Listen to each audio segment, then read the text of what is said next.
Shalom, mari kita akan mulai ibadah kita hari ini. Mari kita berdoa. Di dalam nama Tuhan Yesus Kristus kami akan memulai ibadah kami ya Bapa. Dan kami percaya Tuhan yang memberkatinya dari awal, pertengahan hingga sampai pada akhirnya. Urapi kami semua dengan kuasa nama-Mu dan kota bentengi kami dengan nama-Mu di atas segala nama. Biarlah hari ini kami semua mengalami kuasa dan berkat dari Tuhan. Di dalam nama Tuhan Yesus Kristus kami akan memulai ibadah kami. Haleluya. Amin. Puji Tuhan, sebab Tuhanlah yang menjadi kekuatan dan mazmur di dalam kehidupan kita. Dialah menara keselamatan bagi kita. Haleluya, mari kita bersorak bagi Tuhan. Terima kasih Yesus. Tuhanlah kekuatan dan mazmurku. Dia gunung batu dan keselamatanku. Hanya padamu hatiku percaya. Kaulah menara dan kota perlindunganku. Mau selalu bersyukur, ku mau selalu bersyukur. Buat cintamu padaku takkan pernah berubah. Hatiku percaya, walau bumi bergoncang, gunung-gunung beranjak, namun kasih setiamu tak pergi dariku. Sungguh benar Tuhan, Engkaulah kekuatan bagi kami. Haleluya. Mari kita berpuji Tuhan. Tuhanlah kekuatan dan mazmurku. Dia gunung batu dan keselamatanku. Hanya padamu hatiku percaya. Kaulah menara dan kota perlindungan. Kami mau bersyukur, ku mau selalu bersyukur. Buat cintamu padaku takkan pernah berubah. Hatiku percaya, walau bumi bergoncang, gunung-gunung beranjak, namun kasih setiamu. Ku mau selalu bersyukur, ku mau selalu bersyukur. Buat cintamu padaku takkan pernah berubah. Hatiku percaya, walau bumi bergoncang, gunung-gunung beranjak, namun kasih setiamu, kasih setiamu, kasih setiamu tak pergi. Kasih setiamu, tiamu tak pergi dariku. Haleluya. Sungguh Engkaulah kekuatan dan mazmur bagi kami. Terpujilah Engkau Tuhan. Haleluya. Berikan kemuliaan bagi Tuhan kita. Haleluya, haleluya. Sebab hanya di dalam Tuhanlah kita memperoleh hidup. Pengharapan kita hanya di dalam Dia. Kuasa salibnya menebus kita, darahnya menyucikan kita. Haleluya. Terima kasih Tuhan.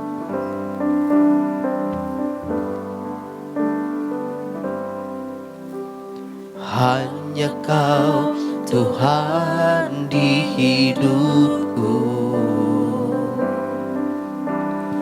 Kau berikan hidup yang baru. Darah-Mu menyucikan, pulihkan hatiku. Ku nyatakan Kaulah segalanya. Engkaulah sumber pengharapan. Amin. Kuasa-Mu Tuhan, kuasa-Mu sanggup dan jiwaku pun berserah hanya kepadamu. Yesus, Kaulah segalanya. Karena salibmu,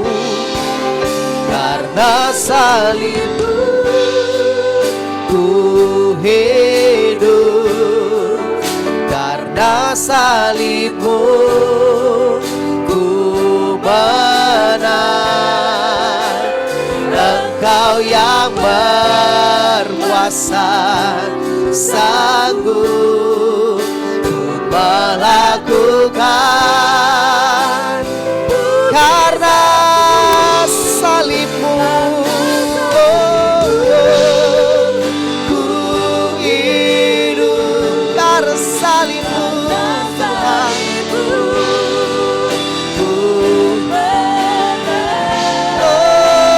Engkau yang berkuasa, sanggup melakukan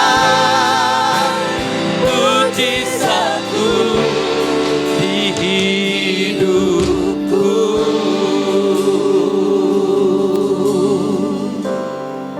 Kami bersyukur kalau pada hari ini kami boleh ada karena anugerah Tuhan yang telah menebus dan menyelamatkan setiap kehidupan kami. Kami bersyukur kami dimampukan boleh memuji memuliakan Tuhan. Dan kini saatnya kami yang membuka hati dan segenap hidup kami diisi oleh kebenaran firman-Mu. Kami yakin dan percaya Tuhan memberkati kami semua. Haleluya. Amin. Bapak Ibu Saudara yang kekasih dalam Yesus Kristus, kita bersyukur kalau hari ini kita tetap diberi kekuatan, kesehatan oleh Tuhan. Bahkan hari ini pun kita diberikan kesempatan untuk boleh bersama-sama menikmati akan kebenaran firman Tuhan yang memerdekakan, yang memberikan kekuatan, yang memberikan pertolongan atas setiap hidup kita, orang-orang yang percaya kepada Tuhan.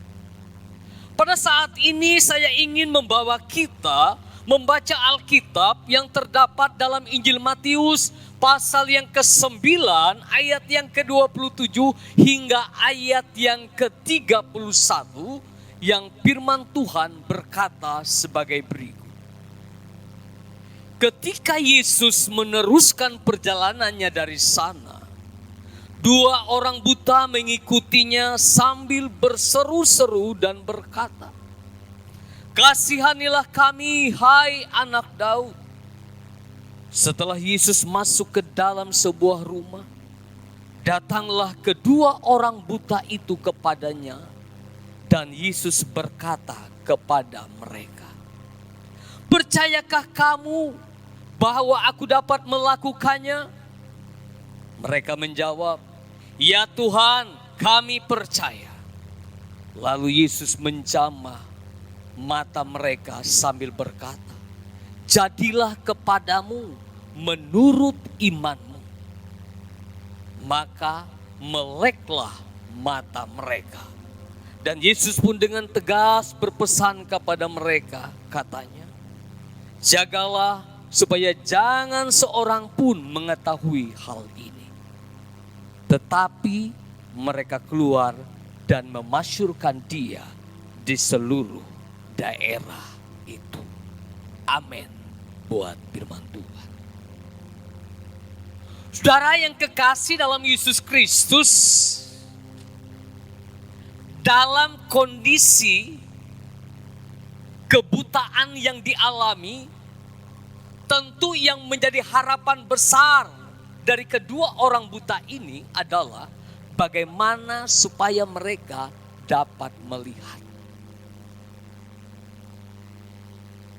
Tentu ini adalah sesuatu hal yang merupakan suatu doa dan harapan.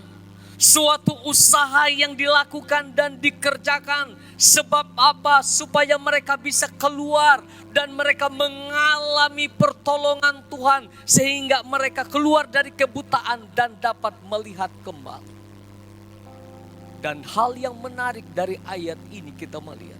Hal yang sangat membuat sukacita adalah sebab apa yang mereka harapkan terjadi dalam kehidupan mereka. Harapan akan menjadi kenyataan tatkala kita melihat kasih karunia Allah yang diberikan itu disambut dengan iman. Artinya tatkala Allah menyatakan kasih karunia-Nya bagi kehidupan kita dan disambut dengan iman kepercayaan akan Dia, maka kita melihat terjadi mujizat, terjadi kesembuhan dalam kehidupan mereka. Dan apa yang mereka alami? Mata mereka menjadi melek. Kenapa? Sebab bagi Yesus tidak ada yang mustahil. Tatkala kita melihat hal ini, maka satu hal yang kita renungkan dalam hari-hari ini, apapun kondisi kita hari ini, maka satu hal yang perlu, jangan putus asa, tetapi tetaplah berharap akan kasih karunia Tuhan dengan iman yang tertuju kepada Tuhan. Supaya apa? Supaya kita pun juga akan mengalami kuasa Tuhan dalam kehidupan kita. Pada sore hari ini kita akan melihat dari cerita ini sikap apa dan perbuatan apa yang dilakukan oleh dua orang buta ini yang patut kita contohi dan kita lakukan juga dalam kehidupan kita. Supaya kita pun juga mengalami akan kuasa Tuhan itu dalam kehidupan kita. Hal yang pertama, saudara yang kekasih dalam Yesus Kristus. Hal yang pertama dari ayat yang ke-27 dikatakan dari ayat yang kita baca di sana. Ketika Yesus meneruskan perjalanannya dari sana, dua orang buta mengikutinya sambil berseru-seru dan berkata, "Kasihanilah kami, hai anak Daud." Dari ayat ini sedang menggambarkan bagaimana mereka punya keteguhan hati untuk memohon kepada Yesus. Suatu seruan mesianik, hanya Yesus anak Daud, sang Mesias itu yang dapat menyembuhkan. Suatu seruan yang mereka naikkan dengan terus menerus. Yang menggambarkan bagaimana mereka punya keteguhan hati bahwa mereka percaya kepada Yesus dapat menyembuhkan keadaan mereka. Kenapa? Sebab mereka yakin bahwa Yesus adalah Allah yang berkuasa. Oleh sebab itu kita melihat, saudara, walaupun mereka tetap dalam perjalanan mereka tidak mengalami jawaban. Tapi mereka melangkah bahkan sampai masuk rumah di mana Yesus masuk dalam rumah itu. Mereka pun masuk rumah itu. Kenapa? Sebab mereka memiliki keteguhan hati. Sebab mereka memerlukan Tuhan Yesus. Dan oleh sebab itu mereka hanya tetap memohon kepada Dia. Keteguhan hati untuk memohon ini adalah hal yang penting. Kita melihat dalam hal yang lain dalam Injil Markus pasal 10 ayat yang ke-47 hingga ayat yang ke-48. Cerita tentang seruan seorang yang bernama Bartimeus. Waktu Yesus dengan murid-muridnya berjalan, lalu ia mendengar bahwa Yesus dan murid-muridnya sedang melewati jalan itu. Maka apa yang dilakukannya? Ia berseru, ia berteriak, ia berseru kepada Yesus. Dia katakan, "Yesus anak Daud, kasihanilah aku."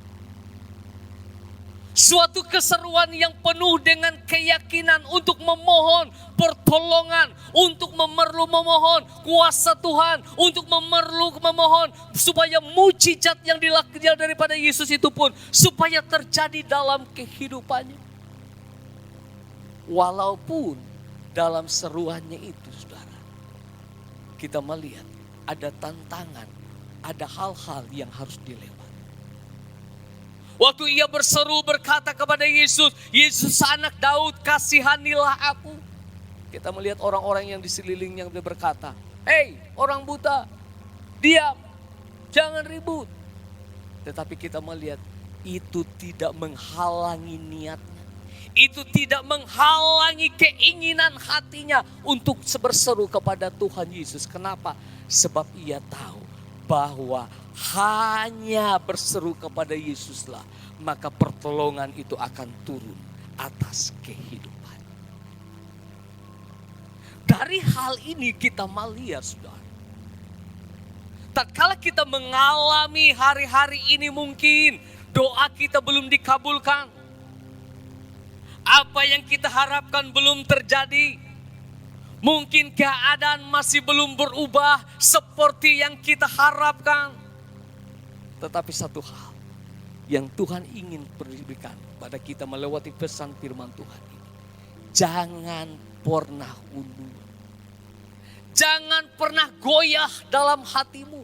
Pertetapkan hatimu untuk tetap memohon kepada Tuhan. Milikilah keteguhan hati kepada Tuhan. Sebab kita melihat, kita berseru kepada Allah yang hidup. Allah yang selalu mendengar akan seruan doa umat-umatnya yang tidak pernah berhenti menaikkan doanya kepada Tuhan. Hari ini kita melihat keadaan yang terjadi dalam kehidupan kita. Bukan hanya di bangsa kita, tetapi ini menjadi wabah yang terjadi yang sifatnya global. Di mana kita melihat terjadinya, di mana orang mengalami apa yang dikatakan dengan wabah daripada virus corona. Wabah penyakit yang sangat menakutkan banyak orang. Yang bukan hanya sampai di situ tetapi juga membawa dampak sehingga kita melihat terjadi krisis juga dalam bidang ekonomi dan tentu juga dalam hal yang lain. Tetapi dalam 2 Tawarikh pasal 7 ayat 13 ayat hingga ayat yang ke-14. Krisis ekonomi bisa terjadi, wabah penyakit bisa terjadi. Tetapi itu Tuhan ingin tatkala kita datang merendahkan diri. Tatkala kita datang berdoa, mencari wajah Tuhan dengan keteguhan hati yang sungguh-sungguh, bahkan bertobat. Dengan bertobat berpaling daripada jalan-jalannya yang jahat. Maka apa yang terjadi? Tuhan mendengar dari surga dan mengampuni dosa mereka. Bahkan memulihkan negeri mereka. Artinya hari ini yang kita lakukan, milikilah keteguhan hati untuk tetap berseru, memohon kepada Tuhan. Sebab kita yakin dan percaya Tuhan mendengar dan memperhatikan seruan yang tidak pernah berhenti kepada Tuhan. Kemudian hal yang kedua, saudara yang kekasih dalam Yesus Kristus.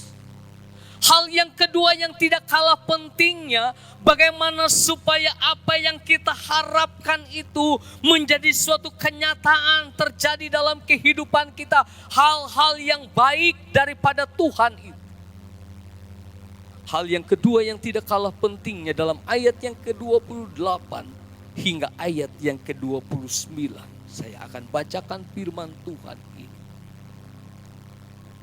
Setelah Yesus masuk ke dalam sebuah rumah, datanglah kedua orang buta itu kepadanya dan Yesus berkata kepada mereka, "Percayakah kamu bahwa aku dapat melakukannya?" Mereka menjawab, "Ya Tuhan, kami percaya." Lalu Yesus menjamah mata mereka sambil berkata, "Jadilah kepadamu menurut iman."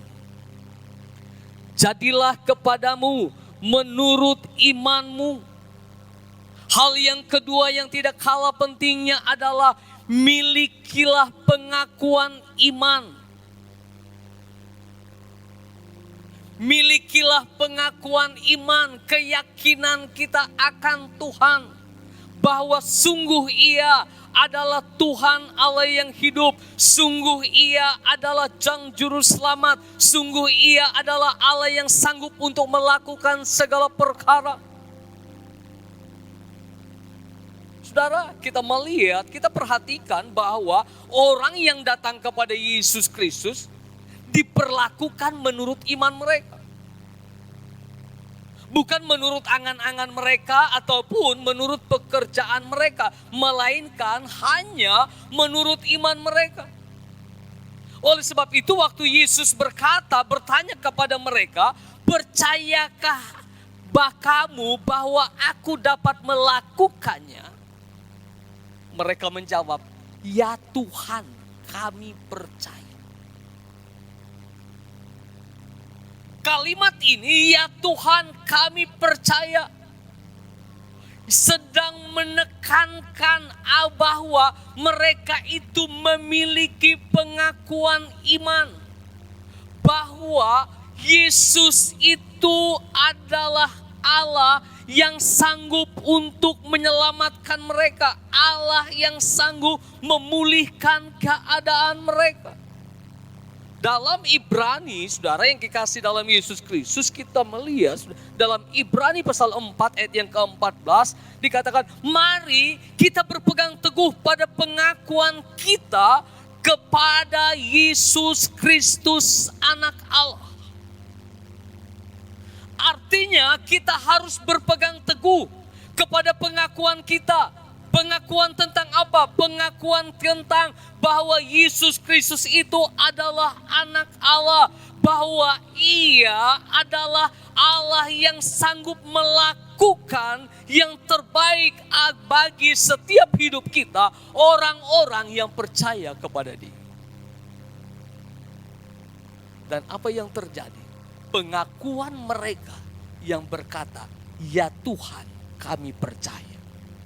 Artinya, ya Tuhan, kami percaya bahwa Engkau sanggup untuk memelekkan mata kami yang buta ini.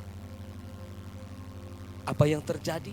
Dalam ayat yang ke-29 dikatakan, jadilah kepadamu menurut iman. Jadilah kepadamu menurut imanmu. Pengakuan iman mereka bahwa Yesus sanggup untuk memelekkan mata mereka. Dan kita melihat mereka pun mengalami mujizat Tuhan. Mereka pun mengalami kesembuhan daripada Tuhan. Sehingga mereka memiliki lawatan Tuhan yang luar biasa. Dan mereka dapat melihat kembali dengan baik. Apa yang mereka alami sesuai dengan pengakuan mereka. Pengakuan iman kita kepada Yesus bukan hanya kita nyatakan dalam hati kita saja. Tetapi kita melihat pengakuan kita kepada Yesus Kristus juga harus dinyatakan dalam perkataan dan dalam perbuatan kita. Sebab iman kita itu harus terlihat dalam perkataan dan perbuatan kita yang menggambarkan kita akan keyakinan kita kepada siapa kita beriman. Saudara yang kekasih dalam Yesus Kristus, kita melihat ada suatu contoh di Alkitab. Dalam Injil Matius pasal 9 cerita tentang seorang perwira di Kapernaum. Di mana ia mempunyai seorang hamba yang sedang mengalami sakit di rumahnya. Lalu ia datang dan memberitahukan kepada orang supaya Yesus menyembuhkannya. Dan kita melihat Yesus pun tergerak hatinya untuk datang untuk menyembuhkan hamba daripada seorang perwira yang sakit itu. Tetapi apa yang dikatakan oleh seorang hamba perwira itu? Gak usah datang. Katakanlah sepatah kata saja. Maka aku yakin hambaku itu akan sembuh. Bahkan Yesus berkata, iman seperti ini adalah iman yang luar biasa. Keyakinannya akan Tuhan. Kita melihat keyakinannya akan Tuhan diterlihat dalam pengakuannya yang menyatakan bahwa katakan sepatah kata saja maka hambaku itu akan sembuh. Artinya dimanapun tatkala Tuhan yang berkata, dimanapun tatkala Tuhan yang menyatakan, maka kuasa Tuhan itu akan terjadi dengan luar biasa. Bahkan seorang lagi cerita yang berkata, kita melihat dalam Alkitab ada seorang yang sudah mengalami pendarahan selama 12 tahun. Dan dikatakan di sana bahwa keadaannya semakin memburuk. Bahkan segala harta bendanya pun habis. Kenapa? Untuk berobat. Tetapi kita melihat bahkan keadaannya tidak semakin baik. Tetapi dalam keadaan semakin menurun kondisinya. Lalu ia berkata dalam hatinya, asal ku jamah jumbai jubahnya, maka aku akan sembuh. Iman yang ada di dalam hatinya ditunjukkannya dalam perbuatannya. Lalu ia bergerak melangkah dan menjamah jumbai daripada jubah Yesus. Maka apa yang terjadi? Dikatakan di sana, kuasa Allah turun atasnya. Seketika itu juga pendarahannya berhenti. Saudara yang kekasih dalam Yesus Kristus, kita melihat memiliki pengakuan iman, keyakinan kita kepada Tuhan yang dinyatakan dalam perbuatan, dalam perkataan yang kita wujudkan dalam kehidupan kita hari lepas hari. Itu akan menentukan akan keadaan dan keberadaan dari setiap kehidupan kita. Oleh sebab itu pada hari ini, melewati firman Tuhan ini, saya ingin setiap kehidupan kita orang-orang yang percaya kepada Tuhan, khususnya jemaat Tuhan yang dikasihi oleh Tuhan, yang sedang mengalami keadaan di mana kita berada dalam suatu kondisi yang sangat-sangat tidak baik, dalam suatu kondisi yang tidak mengenakan, suatu keadaan yang sangat membuat kita menjadi kurang bisa beraktivitas dengan baik. Dan mungkin ada banyak orang yang dalam kekhawatiran dan ketakutan, dan lalu berkata, waduh sepertinya tidak ada harapan lagi. Tetapi melewati ayat firman Tuhan yang kita renungkan bersama pada hari ini, firman Tuhan berkata bahwa bagi Tuhan tidak ada yang mustahil. Sebab kasih karunia Allah itu tetap dicurahkan atas setiap hidup kita. Yang penting kita lakukan, yang penting kita kerjakan adalah milikilah iman yang kita naikkan kepada Tuhan. Sebab itulah yang akan membuat kita mengalami akan kuasa Tuhan, mengalami akan mujizat Tuhan, mengalami akan kesembuhan daripada Tuhan, mengalami pertolongan Tuhan dalam setiap kehidupan kita. Tetaplah berdoa, tetaplah kita memiliki, tetaplah kita berdoa, tetaplah kita memiliki keteguhan hati untuk tetap berdoa, tetap memohon kepada Tuhan. Dengan apa? Dengan memiliki iman yang tertuju kepada Yesus Kristus, melewati pengakuan yang kita nyatakan dalam perkataan dan perbuatan kita bahwa sungguh Dia adalah Allah penolong bagi setiap kehidupan orang yang percaya dan berharap kepada Dia. Amin. Buat firman Tuhan, mari kita berdoa. Terima kasih Tuhan Yesus buat firman-Mu yang indah dan luar biasa pada hari ini, yang meneguhkan dan menguatkan setiap kami, supaya tatkala kami sedang mengalami keadaan di mana keadaan ini menjadi keadaan yang di mana keadaan yang sangat mengalami sesuatu hal yang tidak baik, keadaan di mana kami mengalami berbagai pencobaan dalam kehidupan ini, tetapi membuat kami melewati firman-Mu ini menguatkan dan meneguhkan kami, sehingga kami tidak berputus asa.